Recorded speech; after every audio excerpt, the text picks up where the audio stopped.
त्यांनी तर हे ठरवलंय आता शिवसेना हे एकत्र दिसणं महापालिकेत सुद्धा पाहायला मिळणं आमच्या सगळ्यांची भूमिका आहे की मुंबईवरती जर मराठी माणसाचा झेंडा फडकवायचा असेल तो सातत्यानं माननीय बाळासाहेब ठाकरेंच्या नेतृत्वाखाली फडकलेला आहे, तर या सर्व मराठी शक्ती आहेत या विखुरल्या जाव्यात अशी भारतीय जनता पक्षाने खास करून अमित शहांची भूमिका आहे आणि आपण त्या भूमिकेला छेद देण्यासाठी एकत्र येऊन या निवडणुका लढाव्यात ही आम्ही भूमिका अनेकदा जाहीर केली आहे. राज ठाकरे यांनी सुद्धा जाहीर केली आहे.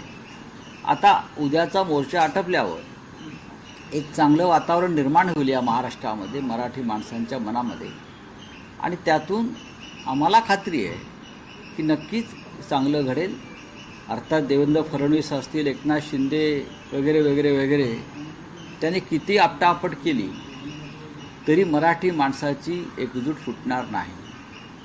आपण ज्या पद्धतीनं या मोर्चाला बदनाम करताय किंवा उद्धव ठाकरे यांच्याबाबत चुकीची विधानं करताय ती पूर्णपणे गैरसमज पसरवणारी आहेत.